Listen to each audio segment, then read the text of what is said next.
Hello friends and welcome back. So in this session we will learn how we can install the JDK and WebLogic using the remote graphical user interface of Linux. Right?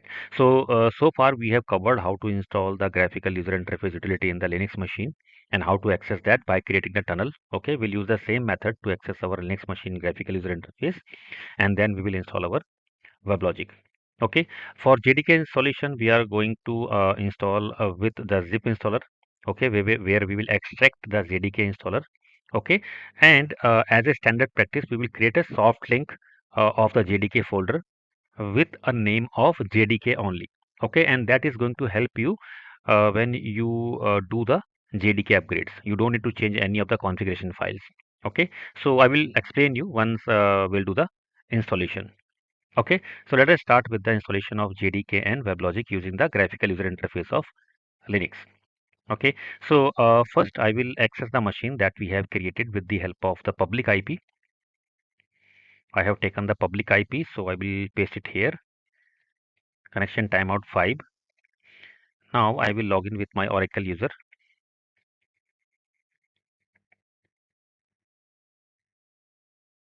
Okay, so we have downloaded the software inside the U01 and then software directory. Okay, so here you can see we have three folders of your WebLogic 15.11, 14.120 and your JDK. Okay, so first I am going to unzip our JDK directory. Okay, so we have a different kind of installers inside this particular JDK folder or zip file.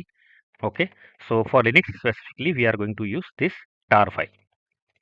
Okay, so this we need to extract inside our U01 folder first, right? So what I will do, simple, I will give the command unzip and then, sorry, this is a tar.gz file. So for that, we have to use the tar command. Okay, so what I will do, I will quickly copy this inside the U01 because I'm going to install it inside the U01. I will go there. Okay, and then I will use tar hyphen xvzf. Okay, so we have to use xvzf because this is a tar.gz file. Okay, and then we will extract it here. Right, so this is a JDK 21.0.9 folder. So you will see once it is extracted, there is a folder created with the name of JDK-21.0.9. Okay, now the one option is you can use this particular folder in your when you do the installation and configurations. Okay, so but what will happen in that case, this folder name will be hard coded in your configuration files, right? So in suppose that in future you are doing JDK upgrade and at time the version will be 22 or 23. Okay, then you need to update your each and every configuration file with this folder name because the old folder with the name of 21.0.9, right? So to avoid these kind of manual configurations, what we do when we install the JDK, we create a soft link for this directory, right? Okay, that means let me run the command ln hyphen s, and for this particular folder I will create a soft link with the name of JDK. Now if I show you, this JDK is pointing to this particular folder, right? So what will happen and what is the benefit of this when you will do this upgrade of JDK in the future? So you will just extract the new version of your JDK. Suppose the new version is JDK 22. Okay, and let me create a dummy folder with the name of JDK 22 so that you will understand easily. Now suppose that there is a new version JDK 22.0.0 that has been released in future, in the real near future, and then you have extracted in the current directory, right? So what will happen in that case, you don't need to change any configuration file. You just need to remove the soft link and again you need to create the soft link, okay, which will point to this particular JDK. Okay, and your JDK upgrade will be completed. You don't need to do any kind of a manual configurations in the file. Okay, so this is a benefit of using the soft link. Okay, so now what I will do, I will just remove this dummy directory that I have created, and then again I will create the soft link of my 21 folder with the name of JDK. And now if I show you, this is the JDK folder, right? So after that one, our JDK is installed, so we can set the Java home and path variables, and that we set in the dot bash profile. So for that you can go to your home directory, home Oracle, and then open bash profile. And in this profile, we need to add two variables. The first one, you need to export Java home, and our Java home will be U01 and then JDK, right? And then you need to export path. And in path, what we are going to do, we are going to add our JDK, right? So our JDK bin is JDK and then, sorry, U01, then JDK, then bin folder, right? And then we have to export the previous path variables with the help of this one. So we have done the changes, so we can run this dot bash profile with the help of source command. Okay, bash profile.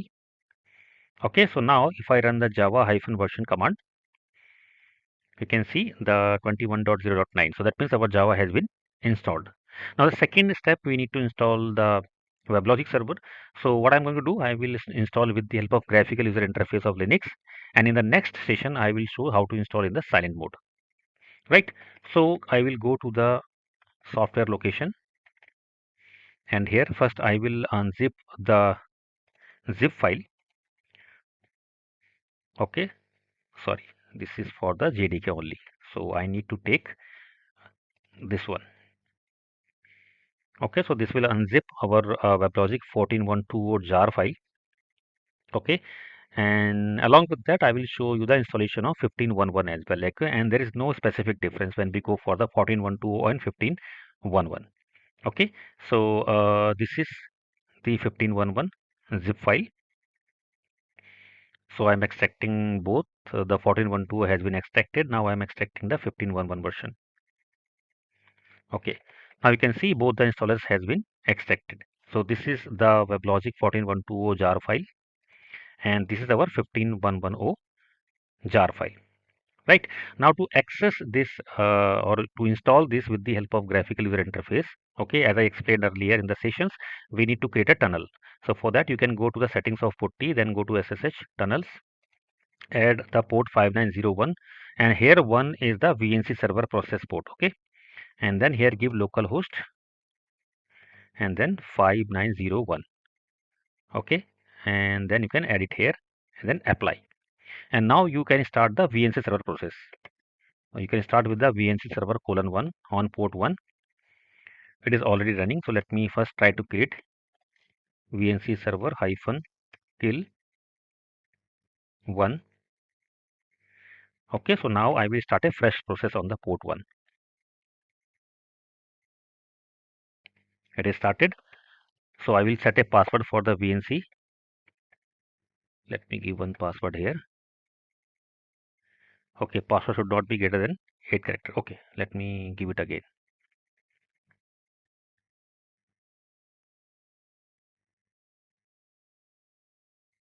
Okay, so I have set the password. So now I will go to my VNC tool, which is a tight VNC, and I will give here localhost :5901, which is the same thing, but I have given in the tunnel settings of the putty. Now click on connect, and here provide the password. Right.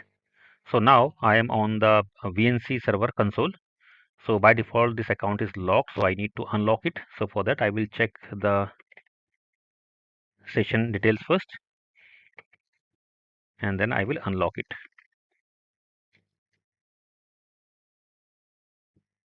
So if your session is locked, then you can use this command to unlock the session. Okay. Now go here. The session is unlocked now. So I will go to activities. I will open the terminal. Okay. Then I will go to the U01 and then software. So my Java environment variable is already set. So let me cross verify. Yeah, it is set. Right. So here what I will do, first I will install the JDK 14.1.2. The command is straightforward, java -jar. Okay, and then you need to give of the installer name fmw underscore 14.2. This is the jar file, java -jar, and the name of your jar file.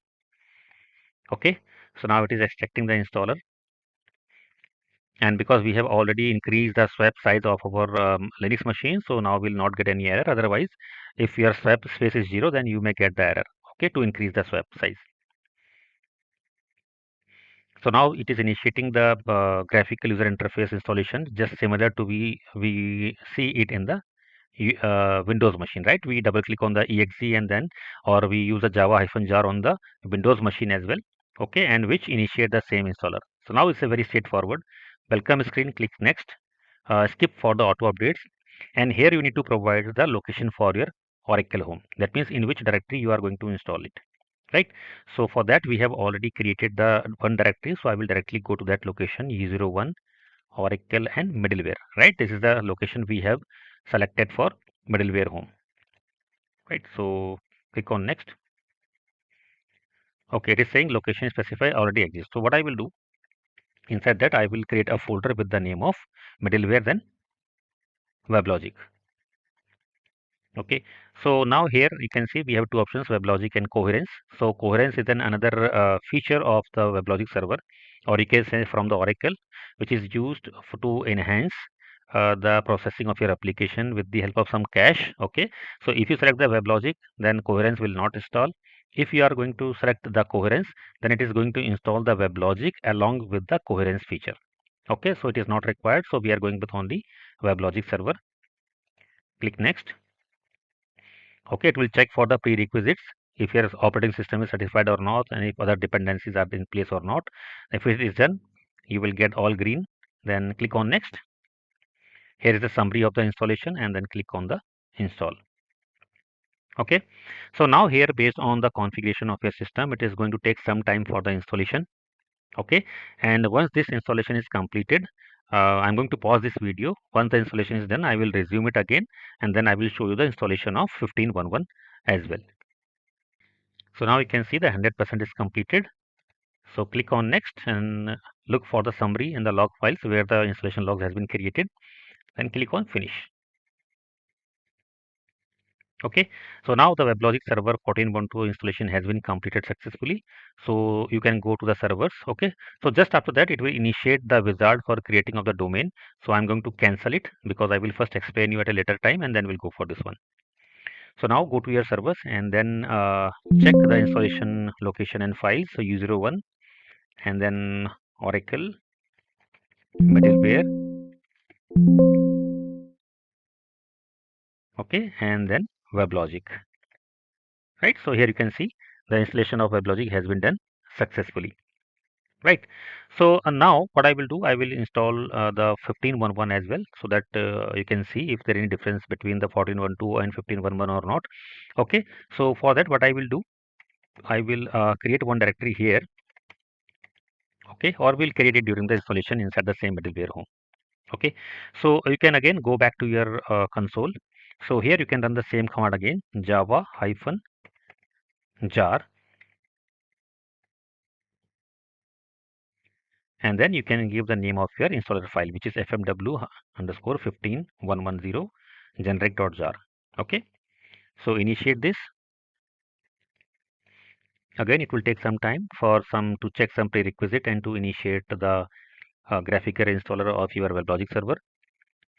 Once all checks are passed, okay, it will open the wizard for you.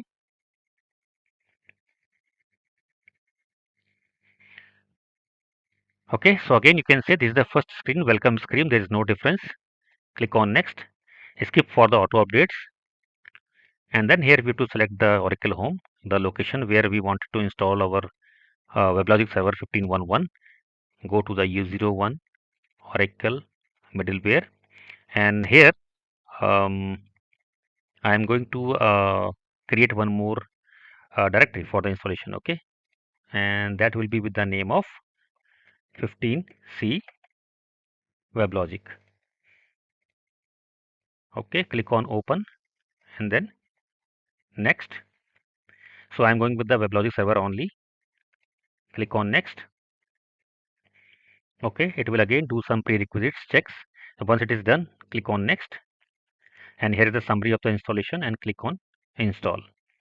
Okay, so as you have seen, there is no difference in terms of the installation between 14.120 and 15.11. Both are exactly same.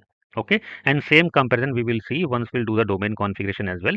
We'll see if there are any changes or not between 14.120 and 15.11. Okay, So now again it will take some time based on the configuration of your server for the installation. So I'm going to pause the video. So as soon as it is installed, I will resume it again. Okay, so now you can see the 100% is completed. Click on next. This is the summary of the installation, and then click on finish.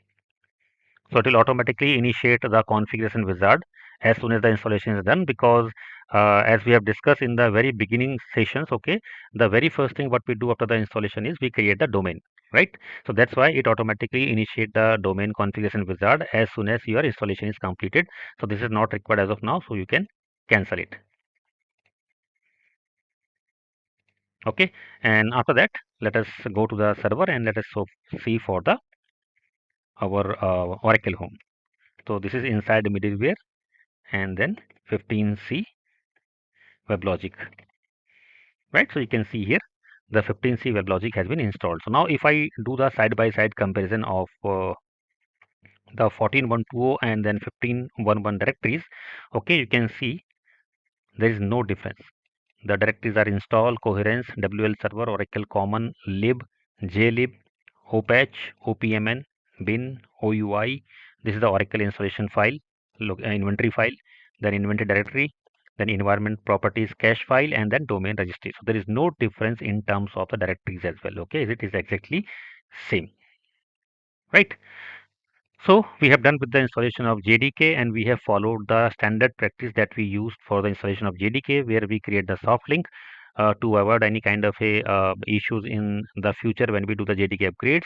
And then we have seen how to create a tunnel with the help of VNC server, and then how we install the WebLogic with the help of remote console of your Linux machine.